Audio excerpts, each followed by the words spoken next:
Malamang sa alamang nito mag-iiyakan na naman ho mga boss chief amo sir itong mga DDS. Eh, ayaw nila ng kumikilos ang pangulo, eh. Ang gusto nila yung puro lang palipad-lipad sa iba't ibang bansa, 'no? Tapos sisigaw, "Bring him home, bring him home." Ganun lang po ang gusto nila, mga kababayan. Pero inaano 'to, kumbaga binabatikos 'to ni Inday Sara Duterte.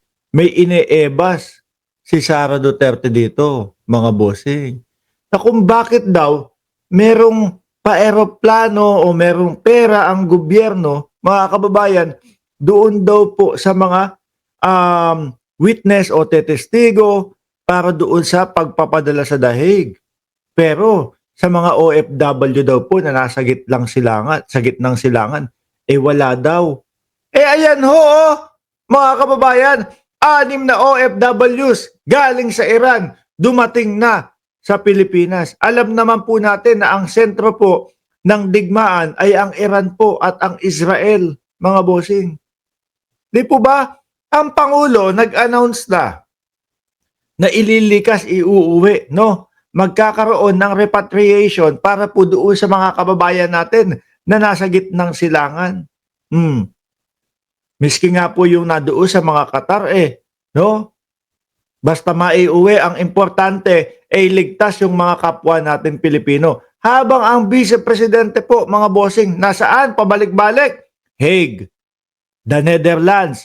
Uuwi ng Pilipinas, balik ng Netherlands, 1 buwan. Uuwi ng Pilipinas, mga 1 linggo, balik ng Netherlands, 1 buwan ulit.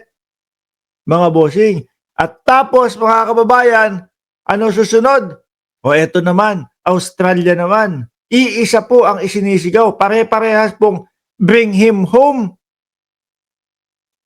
Bring him home sa iisang tao, mga bossing. Diba sabi ni Mary Grace Lopez, "Hello Boss Mark, watching from Israel, okay lang kami dito, ceasefire na dito, back to normal na. Salamat naman po at kung ganun, mag-iingat pa din po kayo lagi." Mary Grace Lopez. Si BP Sara, ang sinisigaw na bring him home, ay iisang tao, dating Pangulong Duterte. No? Tapos pagdating po sa gawain ng gobyerno, wala naman po tayo nakikita. Nakapokus na lang po doon sa kanyang bring him home na aktibidad. Si Pangulong Bongbong Marcos, may bring him home din pong sigaw.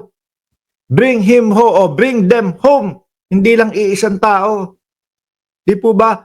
Yung mga kababayan natin na nandoon po mismo sa lugar kung saan nagkakaroon ng bakbakan naiuwi po. Si dating Pangulong Duterte, hindi pa din. 6 na OFW sa Iran, dumating na sa Pilipinas.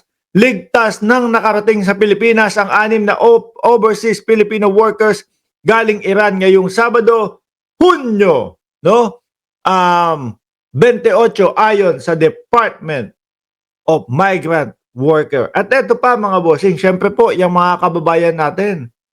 Yung iba po dyan ayaw umuwi, natatakot. Syempre, kinabukasan din nila, no? Iniisip nila, naku po, wala tayong trabaho sa Pilipinas, etc. Wala tayong pagkakakitaan sa Pilipinas. Paano yung mga kapwa natin, yung mga kamag-anak, mahal natin sa buhay? Paano natin sila sasalba? Nagbitaw po ng pangako ang Pangulo, mga kababayan, na ano po, tutulong ang gobyerno ng Pilipinas para po makapag-umpisa itong mga OFW na po ito na nandoon po mismo sa lugar kung saan nagbobombahan, mga kababayan, tutulong sila na makapag-umpisa ng pamumuhay po sa ating, kumbaga, habang sila ay nasa Pilipinas. Hindi papabayaan, kumpletos recados. Kaya lang po, ang masaklap dito ay patuloy na problemado ang ating gobyerno para maiuwi po yung mga kababayan natin. Kaya lang po ang kalaban pa ng gobyerno natin ay yung Vice Presidente, imbis na po tumulong, no, sa pagpapauwi doon sa mga kababayan natin, ay babatikusin pa. Wala pong pinagkaiba doon sa 20 pesos na bigas. Akalain nyo ho yun?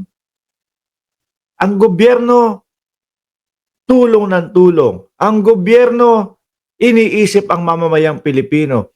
Yung kabilang panig, panay pamumulitika. Iniisip ng Pangulo, maibigay na, mailabas na agad yung 20 pesos na bigas na yan para makabili na yung ating mga kababayan. Tapos pagdating naman doon sa kabilang panig, yung 20 pesos na bigas daw po ay panghayop. Naawa tuloy ako doon sa mga kababayan nating mga magsasaka. Mismong sila po ang nagsaka niyan. Pinagpawisan, pinagsakitan po ng likod yan. Maghapon nakayuko, ika nga doon sa kanta. Tapos masasabihan lang po mga boss chief amo sir ng panghayop yung bigas na pinoproduce nila.